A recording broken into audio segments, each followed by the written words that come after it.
Nanawagan ang Malacanang sa mga leader ng bansa na sa halip na punahin ay dapat na suportahan ang Pangulo. Kaugnay ito ng komento ni Vice President Sara Duterte ukol sa pag-roll out ng 20 pesos na bigas sa Visayas. Para sa detalye narito si Francis Riudique. Dinipensahan ng Malacanang ang pagbebenta ng 20 pesos na bigas sa Visayas matapos ang kamakailang pambabatikos ni Vice President Sara Duterte. Ayon kay Presidential Communications Office Undersecretary Claire Castro, itinuring niyang crab mentality ang pahayag ni VP Sara. Paggigiit ni Castro, bagamat sinabi ni Pangulong Ferdinand Marcos Jr. na mahirap makamit ang target ng pamahalaan sa pagbebenta ng murang bigas, paunti-unti na umano itong natutupad. Panawagan pa ng Malacanang, dapat na suportahan ng mga lider ng bansa ang Pangulo, imbes na puro kritisismo ang ibato. Aniya, huwag umano maging anay sa lipunan. Ang pahayag na ito ay matapos ng paglalarawan ni VP Sara na panloloko lamang umano ang 20 pesos na bigas. Sinabi din niyang apektado ng mababang presyo ang kalidad ng bigas na normal na pinapakain sa mga alagang hayop. Tugon naman ng Malacanang, hindi dahil mura ay mababa na din ang kalidad nito.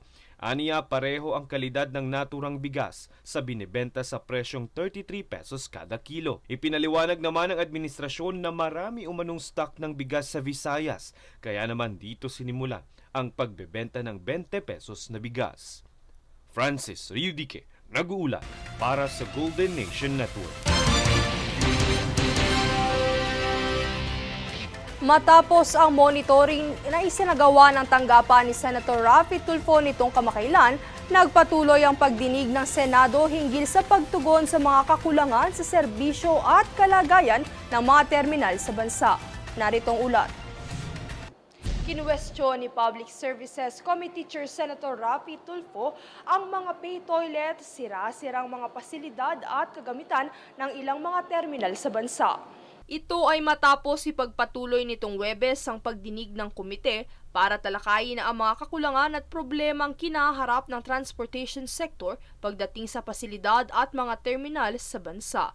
Nauna nang pinuna ni Senator Tulfo ang mga pay toilet sa terminal noong nagdaang mga pagdinig at ngayon nais na panagutin na ang mga tao sa likod ng mga paglabag na ito. Batay kasi sa Section 5 ng Republic Act 11311, ipinagbabawal ang pangongolekta ng bayad sa mga pasahero na mayroong mga bus ticket para sa paggamit ng palikuran sa terminal, liban na lamang kung ito ay isang deluxe sanitary facilities gaya ng mga air-conditioned restroom. Kung maglalagay man ng pay toilet, kinakailangan pa rin mayroong free CR facility na maaaring gamitin ng mga pasahero.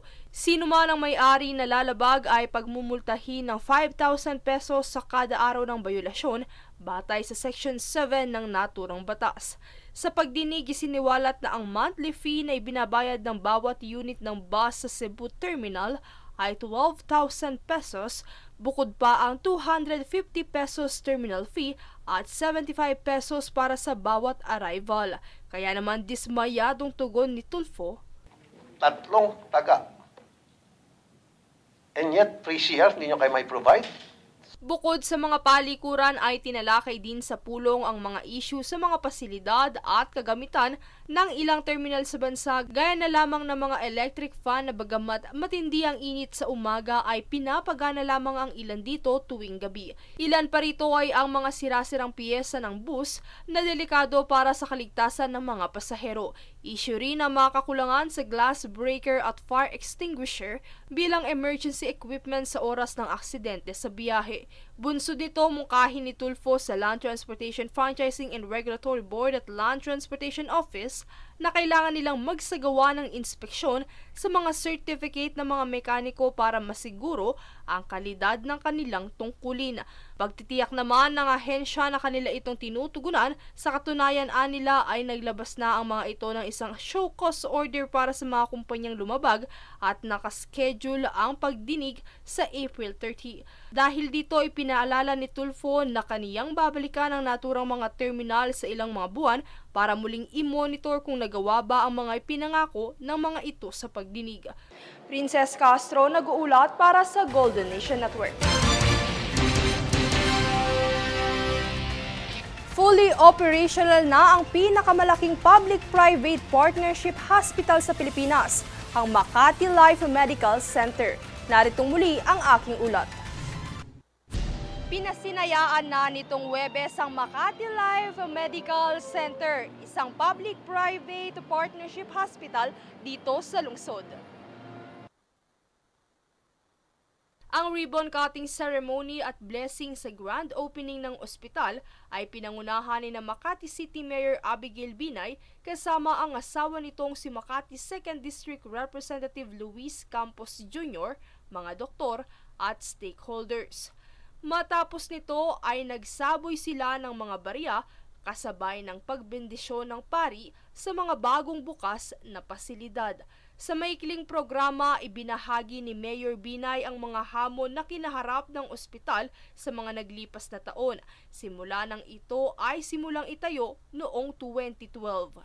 So on my first term, 2016, I was placed in a predicament because the people of Makati would always say, kailan nyo ba bubuksan ang ospital na yan? Na hindi naman po natin pwedeng sabihin, kasi may problema pa. Ang gusto ng Pilipino, hindi explanation. Ang gusto nila, solusyon. Kaya naman isa sa mga naisip na hakbang ng alkalde ay ang pakikipagsosyo sa pribadong sektor. Ayon sa presidente ng ospital na si Dr. Dennis Santa Ana, napansin ko to nung 2019, nakita ko ang building na parang ang nabubulok na. So, being somebody na taga-healthcare, nag-submit kami ng unsolicited proposal nung 2020 and it took about 9 months. Nagkaroon pa ng mga consultations sa community, nagkaroon ng Swiss Challenge until finally sabi ng city kami ang pinagbigyan o nanalo dahil wala namang lumaban during the Swiss Challenge. kaya naman lubos na lamang ang kagalakan ng mga stakeholders sa milestone na ito ng ospital dahil sa ilang taong pagsubok na hinarap nito.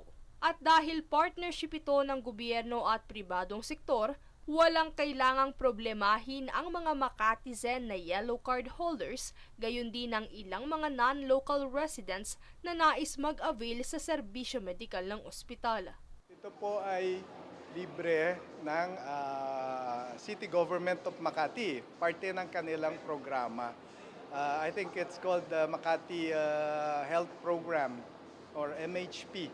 Kaya ang nagtutustos ng kanilang pangangailangan ay ang gobyerno ng Makati, 100%. As for those na hindi taga Makati pero gusto na magpa-admit? Pwede po.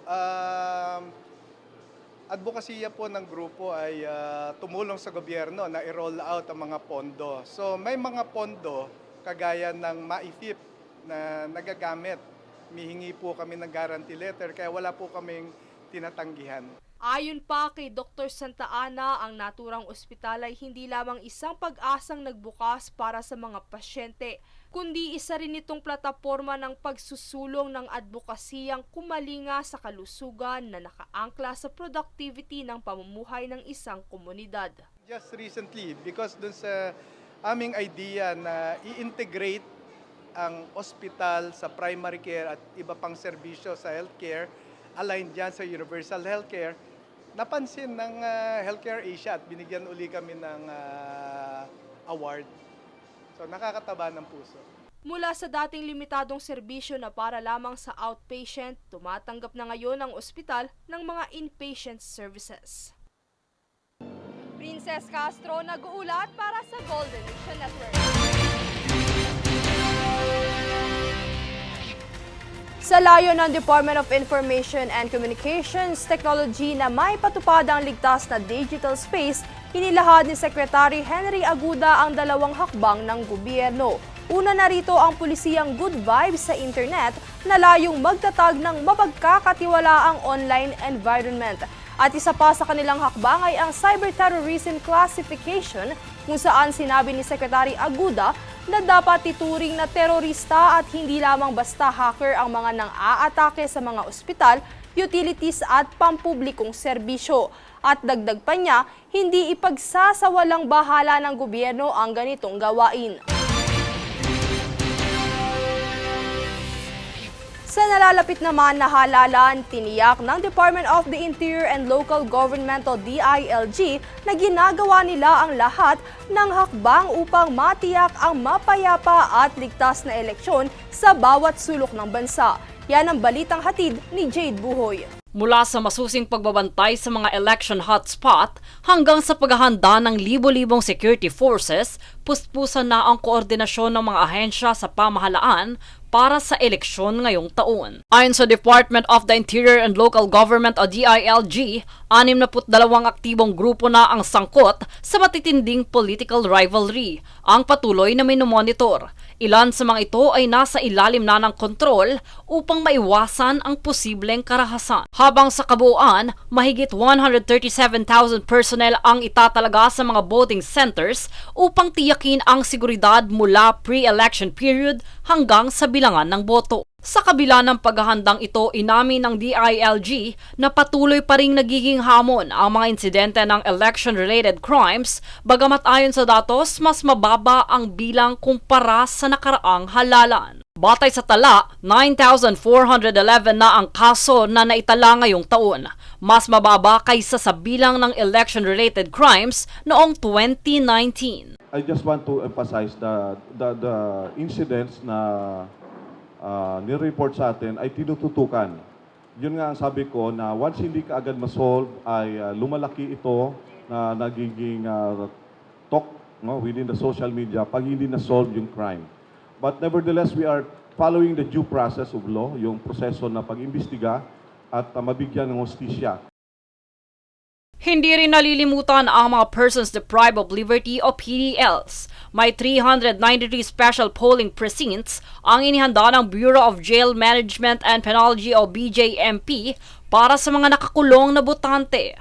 Samantala, katuwang ng DILG ang mga barangay at traffic enforcers sa pagsasaayos ng daloy ng trapiko sa araw ng halalan upang maiwasan ang abala sa mga botante. Kabilang din sa mga tinututukan ng DILG ngayong halalan ay ang paglaganap ng fake news, na ngayon ay tinuturing na ring krimen na konektado sa eleksyon. At isa rin sa mga patuloy na tinutugis ng pamahalaan ang vote buying. For our public officers that are already subject dito, the COMELEC already has a mechanism within which to investigate and prosecute, considering na vote buying, vote selling, and abuse of state resources are election offenses. Kaya naman nananawagan ang DILG sa publiko na huwag magpasilaw sa salapi kapalit ng boto. May mga tasking po tayo ayon sa policy po na kung saan tulungan po natin yung COMELEC po para po sa kontrabigay na violations po na ginagawa. Pero sa ngayon po, officially wala pong nalagak po sa COMELEC, sa PNP po. Dito tinalakay rin na mayroong mga checkpoint sa mga lugar na itinuturing na election hotspots para pigilan ang anumang iligal na aktibidad at masiguro ang kaayusan. Kaya sa nalalapit na eleksyon, hindi na lamang baril at dahas ang banta, kundi pati fake news, vote buying at panlilinlang. Ngunit sa sama-samang aksyon ng pamahalaan at mga mamamayan, posibleng makamit ang isang mapayapa, malinis at ligtas na halalan ayon sa DILG. Jade Buhoy, nag-uulat para sa Golden Nation Network.